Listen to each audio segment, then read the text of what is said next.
Hello everyone, welcome to Magical Mining. This is the part 2 for the training based interview preparation question and answers.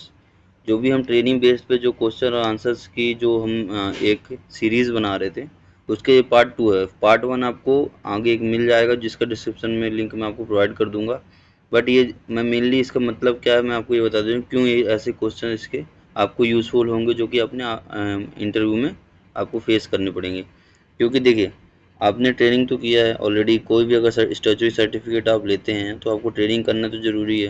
कहीं से भी आप training करके ही statutory certificate issue करवा सकते हैं डीजीएमएस से। सो ट्रेनिंग बेस्ड पे इंटरव्यू क्वेश्चन आपसे किए ही जाएंगे, क्योंकि अगर फ्रेशर कैंडिडेट हैं आप या फिर एक्सपीरियंस हैं तो अगर आपने काम तो किया है वहाँ पे 1 साल ना, तो आपको कभी ना कभी उस चीज़ को फेस तो करना पड़ेगा। तो फ्रेशर्स के लिए तो ये तो फुल्ली इम्पॉर्टेंट है क्योंकि 100% इसी से क्वेश्चन आने हैं। बट एक्सपीरियंस वालों के लिए भी इम्पॉर्टेंट है।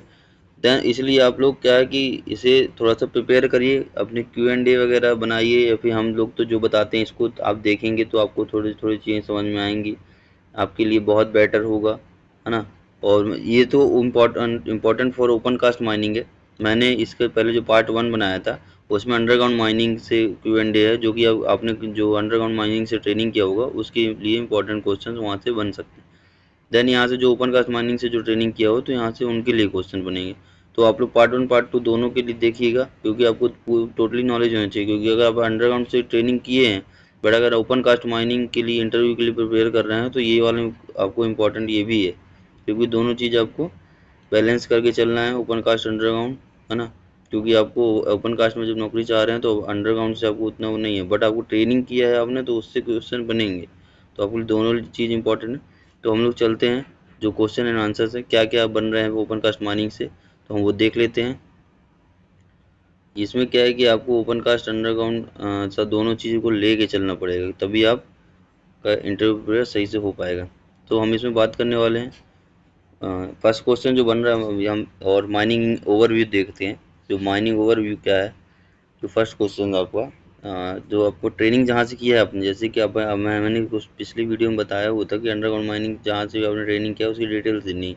यहाँ पर भी ओपन कास्ट माइनिंग में भी ऐसा ही कुछ रहता है। जो फर्स्टली क्वेश्चन यही रहता है कि आपने कहाँ से ट्रेनिंग किया है, कौन से ओपन कास्ट माइनिंग से ट्रेनिंग किया। तो वही चीज़ आपको बताना है कि sir I did my 1 ear training या फिर अप्रेंटिसशिप, या अगर डिप्लोमा वाले हैं तो PDPT बोलिएगा, डिग्री वाले हैं तो PGPT बोलिएगा। तो आपको अपने अकॉर्डिंग ही बोलना है।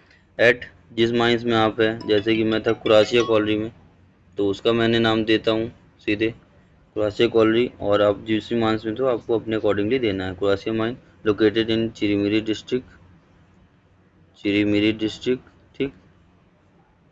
देन आपको is an open cast coal mine with कितने मिलियन टन का प्रोडक्शन था, आपको ईयरली जो भी आपका एनुअल में जो टोटल प्रोडक्शन आपका होता था कोल का, है ना, तो उसका ही आपको ये प्रोडक्शन देना है। जैसे 3 मिलियन टन होता है, 3 मिलियन टन पर एनम जो भी आपका है। अच्छी बड़ी माइंस है तो 25 मिलियन टन पर एनम, जो भी आपकी मशीन माइंस के अकॉर्डिंगली आपको ही आंसर ही देना है। प्रोडक्शन कैपेसिटी अपनी बताना माइंस की। तो ये आपका एक मेन क्वेश्चन बन जाता है क्वेश्चन 1। सेकंड क्वेश्चन है what type of overburden and coal seam were present in your training mine. जिस भी माइन से आपने ट्रेनिंग किया हुआ वहाँ का किस टाइप का ओवरबर्डन था आपका और कोल सीम किस प्रकार की थी, तो ये चीज़ आपको देखना है। तो आप बोल सकते हैं सर हमारे यहाँ पे मल्टीपल बेंचेस पे काम होता था। ओवरबर्डन जो है वो सैंडस्टोन या फिर सेल आपके माइंस के अकॉर्डिंगली है। तो क्योंकि हम लोग जहाँ पे माइंस में काम कर रहे हैं तो वहाँ पे सैंडस्टोन पाया जाता है ना, सैंडस्टोन ही रहता है, उसको ही ओवरबर्डन बोलते हैं। जो मिट्टी और जो बोल्डर्स रहते हैं वो पत्थर रहते हैं, इनका सब मिक्सअप होता है उसको सैंडस्टोन बोलते हैं, ठीक। And the working seam thickness was around 12 metre. जो कोल सीम है, मेनली कोल सीम की बात कर रहा हूँ मैं, क्योंकि हमारे यहाँ भी अगर बात किया जाएगी तो हमारे यहाँ पे कोल सीम 12 मीटर की पाई जाती है। और ओबी की भी आप पता करके रखिएगा, जो भी अपने माइंस की ओबी की जो सीम है। जैसे कि कहीं कहीं देखिए स्ट्रिपिंग रेशियो के अकॉर्डिंगली होता है। जो यहाँ पे देख सकते हैं क्वेश्चन नंबर 3 में what was the stripping ratio of a mine you have worked. तो जैसे मैंने यहाँ पे डाला हुआ 1:4, 1:4 क्यों डाला हुआ है, 1:4 का मतलब होता है 1 टन कोयला निकालने के लिए, 1 टन कोल के लिए आपको कितने क्यूबिक मीटर कितने क्यूबिक मीटर वो भी निकालना पड़ता है, उसको ही हम स्ट्रिपिंग रेशियो बोलते हैं। ठीक है, तो यही हो गया इसका आंसर। तो आप जैसे 1/4 है, मतलब कि 1 टन कोयला निकालने के लिए हमें 4 क्यूबिक मीटर वो भी निकालना पड़ता है। तो ये एक अपने को प्रॉफिटेबल रहता है। बट मैं एक रियली केस बता देता हूँ, कई कई माइंसों में ऐसा है कि 1/8 का स्ट्रिपिंग रेशियो चल रहा है, तो इसके बाद 1/9 नहीं हो सकता। ठीक है, 1/9 नहीं हो सकता, आपको प्रॉफिटेबल बिल्कुल नहीं होगा। 1/8 तक रेयरली प्रॉफिटेबली में जाती है माइंस, बट इसके बाद फिर आपका स्ट्रिपिंग रेशियो क्या है कि बहुत ज़्यादा जाता है, आपको प्रॉफिटेबल नहीं होगा माइनिंग करना, तो हम वहाँ पे नहीं करते। स्ट्रिपिंग रेशियो मेन है जो कि ओपन कास्ट माइनिंग में काम करने के लिए इम्पोर्टेंट है, तभी आपका वर्किंग होगा। सीम थिकनेस ही बताया हुआ है मैंने कि 12 मीटर होता है। अपने अपने अकॉर्डिंगली हर माइंस का अलग अलग रहता है, जहाँ से आपने ट्रेनिंग किया होगा या फिर आप जहाँ पे वर्किंग में होंगे, उसका सीम जो भी है थिकनेस है उसका, उसके अकॉर्डिंगली आपको क्वेश्चन का आंसर प्रोवाइड करना है। ठीक, देन हम अगले पार्ट की बात करते हैं जो कि बेंचेस एंड हॉल रोड्स हो जाता है। ठीक है, बेंचेस एंड हॉल रोड्स, इसके लिए भी क्वेश्चंस बनते हैं। डायरेक्टली इंटरव्यू आपसे क्वेश्चन कर सकता है, what was the height of benches in your training mine, जहाँ से आपने ट्रेनिंग किया हुआ है वहाँ पे बेंचेस की हाइट क्या होती थी। तो आपको कोई अपने अकॉर्डिंग नहीं बोलना सकता कि 4 मीटर रहती थी, 10 मीटर रहती थी, ऐसे करके नहीं बोलना। हमेशा यही बोलना है कि bench height was not more than the digging height, मतलब कि हमारी जो मशीनरी है जो हम यूज़ करते हैं तो उसकी जो डिगिंग हाइट है उससे ज़्यादा नहीं रखते हैं सर, क्योंकि हमें लोडिंग वगैरह में इशू होगा और फेस हम सही लेवल से लेकर भी नहीं जा पाएंगे, और परेशानी होती ही है डिगिंग करने में मशीन को भी, और आप भी, आपको भी इशू होगा क्योंकि बार बार आपको बेंचेस वगैरह क्रिएट अलग से वो करना पड़ेगा। तो इसके बारे में थोड़ा सा आपको नॉलेज रखना पड़ेगा, जो कि आपका as per CMR 2017 regulation number 106 के अकॉर्डिंगली है ना, मैकेनाइज्ड ओपन कास्ट माइनिंग, वहाँ उसके अकॉर्डिंगली ही ये आंसर बना हुआ है। आपको ये अगर CMR 2017 रेगुलेशन 106 अगर बोलेंगे तो ये एक आपका टेक्निकल चीज़ होती है जो कि आपको इंटरव्यू को इम्प्रेस करने के लिए इम्पोर्टेंट होगी, क्योंकि इसको पता भी है कि रेगुलेशन इस नंबर पे ये लिखा हुआ है, इसके अकॉर्डिंगली हम माइंस में इस तरीके का काम कर रहे हैं। ठीक है, ये आपके लिए प्रॉफिटेबल होगा। क्वेश्चन नंबर सेकंड क्या है, what was the width of benches in your training mine, आपने जिस भी माइन से ट्रेनिंग किया वहाँ पे बेंचेस की विड्थ क्या होती थी। बेंच हमने हाइट की तो बात कर ली, पर विड्थ की क्या बात करें। तो विड्थ में क्या रहता है कि जैसे कि हमने हमारी जो हाइट है, जो हमारी मशीन है उसका जो बूम है, हमने जो डिगिंग करना है उसकी बेंच की हाइट जो है वो हाइट हमेशा आपका विड्थ से कम रहती है, मतलब कि विड्थ हमेशा हाइट के एटलीस्ट मतलब कि ज़्यादा रहती है, बट क्या है कि 3 टाइम डंपर भी विड्थ कर सकते हैं हम, और विड्थ ऑफ वाइडेस्ट मशीन, मतलब कि जो सबसे चौड़ी मशीन आपकी बेंच में काम कर रही है उसका +2 मीटर है ना, तो ये हम रख सकते हैं। ये आपके CMR रेगुलेशन नंबर 106 के अकॉर्डिंगली ही है, जो कि हाइट जो अपना हाइट से कम नहीं होनी चाहिए विड्थ, और 3 टाइम डंपर विड्थ के अकॉर्डिंगली होनी चाहिए, और जो आपकी वाइडेस्ट मशीन है उसके +2 मीटर, मतलब इसमें जो सबसे ज़्यादा है जिस मतलब आपके माइंस में काम कर रहा है उसके अकॉर्डिंगली आपको विड्थ रखनी पड़ेगी, क्योंकि इशू नहीं होना चाहिए। डंपर्स वगैरह अगर लग रहे हैं तो उसको अपना घूम के लगने में, मशीन में लोडिंग के लिए लगाने में कोई इशू नहीं होना चाहिए। मशीनरीज की भीड़ भाड़ वगैरह ना हो पाए, जगह रहे पर्याप्त जिससे कि डंपर आ भी सके जा भी सके, मशीनरी सही से वर्क कर सके। ठीक है, क्वेश्चन नंबर 3 क्या बोलता है, what precautions are taken for haul road safety. तो हॉल रोड सेफ्टी के लिए क्या हम क्या बर्म्स एंड ग्रेडियंट वगैरह मेंटेन करके चलेंगे, और इल्यूमिनेशन मतलब कि लाइटिंग वगैरह फुल्ली अरेंजमेंट करके रहेंगे, फुल मेंटेन करके चलेंगे। ठीक है, ये आपका हॉल रोड के लिए सेफ्टी प्रिकॉशंस हो गया।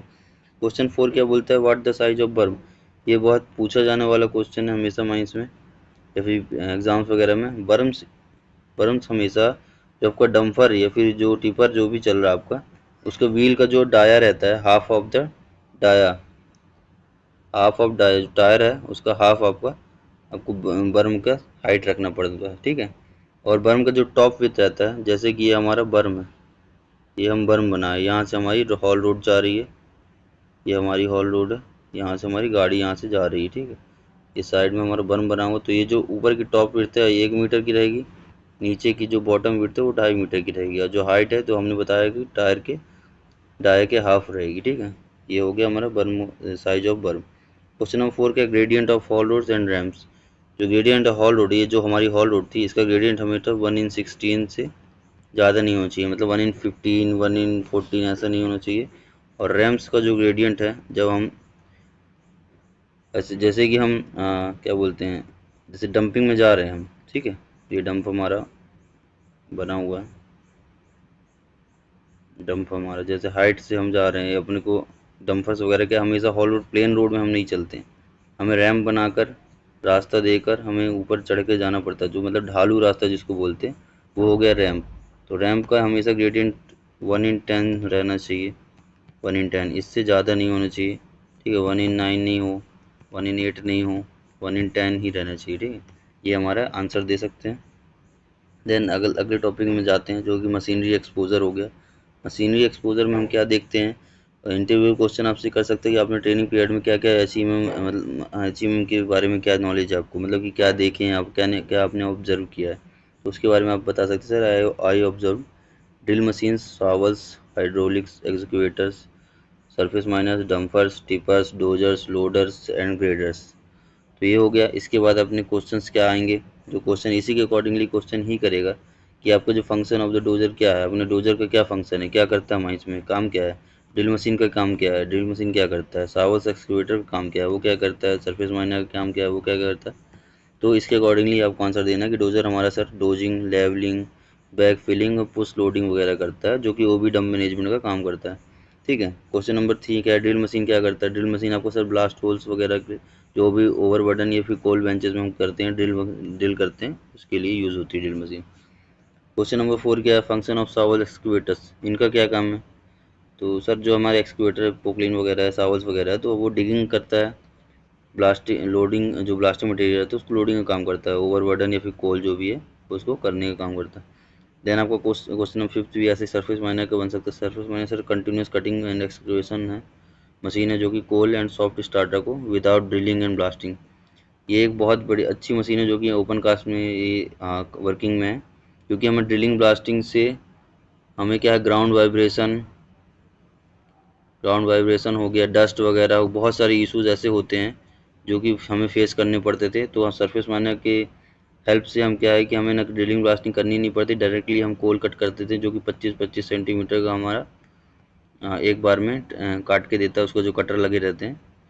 तो हम बड़ी से बड़ी बेंच उसको उसके थ्रू काट सकते हैं, मतलब कि आपको प्रोडक्शन बहुत सेफली होगा, डस्ट वगैरह कंट्रोल होगा, और आपका जो ग्राउंड वाइब्रेशन था वो सब चीज़ों से आपको इशू नहीं होगा, फ्लाई रॉक जो उड़ता था उससे इशू नहीं होगा, बहुत चीज़ें जो कि इससे हमें एडवांटेजेस है, तो इसलिए हम ये चीज़ें यूज़ करते हैं, ठीक है। और जो मशीनरीज हैं, drill, shovels, hydraulic excavators, surface miner, dumpers, ये सबको मैं अलग से टॉपिक पे एक वीडियो लेके आऊँगा, जो कि आपको हर एक मशीनरी के बारे में अलग से नॉलेज आपको होगा कि किस तरीके से क्या वर्क करता है, इसके फंक्शंस क्या हैं, इसके सेफ्टी फीचर्स क्या हैं, तो इस चीज़ के बारे में आपको मैं अपडेटेड करूँगा। दैन ड्रिलिंग ब्लास्टिंग के बारे में क्या जानना है आपको, थोड़ा सा नॉलेज इसके बारे में रखना चाहिए, क्योंकि ओपन कास्ट में अगर जैसे सरफेस माइनर काम तो नहीं करता कहीं पे, बट कहीं कहीं पे ड्रिलिंग ब्लास्टिंग तो यूज़ होता है ना। तो क्वेश्चन 1 क्या बोल सकता है, ड्रिलिंग पैटर्न आप क्या करते हो अपने यूज़ माइंस में, क्या यूज़ करते थे, तो हम क्या डायरेक्टली बोल सकते हैं, सर हम मेनली हम स्टैगर्ड ड्रिलिंग पैटर्न यूज़ करते हैं, क्योंकि इनलाइन हमारा पैटर्न रहता है, रेक्टेंगुलर पैटर्न रहता है, बट हम ज़्यादातर स्टैगर्ड पैटर्न ही यूज़ करते हैं, ये हमारा सूटेबल रहता है। और हमारे 150 मिलीमीटर डायमीटर का होल हम मारते थे, 7 मीटर का डेप्थ रखते थे, बटन जो कि बटन स्पेसिंग, बटन हमारे 3.5 मीटर रखते थे, एंड जो स्पेसिंग है हम 4.5 मीटर रखते हैं। ये हमारा क्या है, better fragmentation and reduce ground vibration के अकॉर्डिंगली बहुत प्रॉफिटेबल था, सूटेबल था, ठीक है। तो इसलिए हम ये चीज़ें यूज़ करते थे वहाँ पे माइंस में, जो कि हमारा जो ब्लास्टिंग अच्छी तरीके से होता था, हमें कोई इशू नहीं होता, बड़े बड़े बोल्डर्स टूट के नहीं आता, सेकेंडरी ब्लास्टिंग हमें नहीं करनी पड़ती थी, तो ये चीज़ें हमें, ये चीज़ें प्रॉफिटेबल था। क्वेश्चन क्या अगला, क्या क्वेश्चन क्या बोलता है, ब्लास्टिंग प्रोसीजर क्या ओपन कास्ट माइनिंग का। तो अगर ब्लास्टिंग हम जिस टाइम पे कर रहे हैं तो हमें विड्रॉ करना पड़ेगा पर्सन वहाँ से, गार्ड्स वगैरह पोस्ट करना पड़ेगा, सायरेंस वगैरह हमें बजाना पड़ेगा, चार्जिंग जो है कि अच्छे चार्जिंग करना पड़ेगा, स्टेमिंग करना पड़ेगा, और डिले डिटोनेटर्स का यूज़ करके ही फायरिंग करना है, क्योंकि उससे हमारा परफेक्टली ब्लास्टिंग होता है। और अगला क्या है, all clear signals after inspection, तो इंस्पेक्शन के थ्रू पूरा सिग्नल देके हम ऑल क्लियर करेंगे, ठीक है। देन अगला टॉपिक हम जाते हैं सेफ्टी एंड एनवायरनमेंट में। सेफ्टी एंड एनवायरनमेंट में क्या पूछा जा सकता है, कॉमन हजार्ड्स क्या है ओपन कास्ट माइनिंग के बारे में।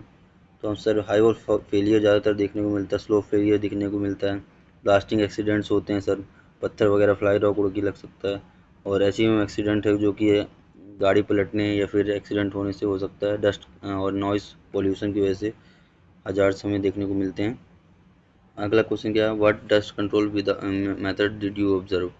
डस्ट कंट्रोल के लिए क्या मेथड यूज़ की जाती है ना, क्या आपने ऑब्जर्व किया है माइंस में। तो आपको वही चीज़ बताना है कि सर हम जो वाटर टैंकर या फिर वाटर स्प्रिंकलर्स यूज़ करते हैं हॉल रोड में डस्ट छिड़काव के लिए, जिससे कि मतलब पानी छिड़काव के लिए डस्ट कंट्रोल करने के लिए, तो ये हमारा सूटेबल रहता है और जिससे डस्ट उड़ता नहीं है। मशीनरीज को जो टिपर्स हैं डंपर्स हैं उनको क्लियरली विजिबल होती है रोड वगैरह, और जो वर्कर्स हमारे काम करते रहते हैं सुपरवाइज़र जो ओवरमैन है जो भी हैं फोरमैन है, तो उनको इशू नहीं होता उस चीज़ के लिए, उनको परफेक्टली आपको डस्ट से बचकर हम काम कर पाते हैं।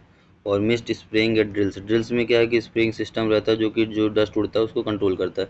ग्रीन बेल्ट प्लांटेशन, जो ग्रीन बेल्ट जो बेल्ट कन्वेयर वगैरह लगा रहता है, तो उसमें भी आपका डस्ट कंट्रोल के लिए मेनली जो लगाए जाते हैं आपका जो डस्ट कंट्रोल के लिए आपको स्प्रिंकल्स तो नहीं है, स्प्रेइंग जो मिस्ट वगैरह लगाए जाते हैं वो रहते हैं। Regular monitoring of dust levels, आपका रेगुलर मॉनिटर करके रखेंगे हम लोग डस्ट लेवल को, ठीक है। देन अगला क्या है, रिपोर्टिंग एंड सुपरविजन, ये मेन होता है लास्ट में, जो कि आपका काम होता है आपको रिपोर्ट करना, किसको रिपोर्ट करना है, सुपरविजन वगैरह में क्या आप देखेंगे ना।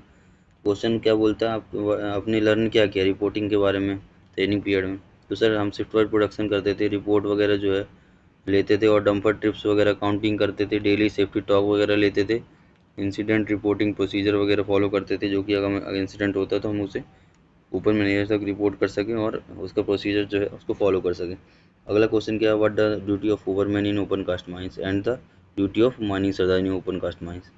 तो ओवरमैन के लिए हम क्या बोल सकते हैं सर, हम inspection of benches, haul roads, blasting arrangements, safety checks and daily reporting to manager. ये CMR रेगुलेशन 2017 के अकॉर्डिंगली रेगुलेशन आपका 47 है ना, इसके अकॉर्डिंगली हमने आंसर देना ओवरमैन के लिए।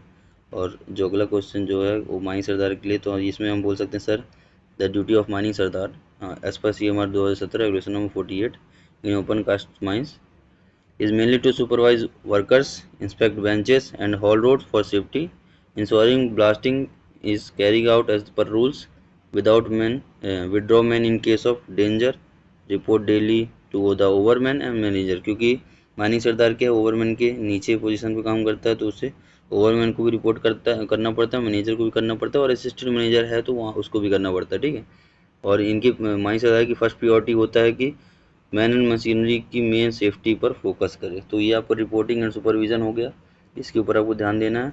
तो आपको फिर तो अगला जो पार्ट्स है तो मैं अगले वीडियोस वगैरह में नई नई चीज़ें आपको अपडेट करूँगा, और एक एक टॉपिक वाइज ही मैं पूरा आपको समझाऊँगा।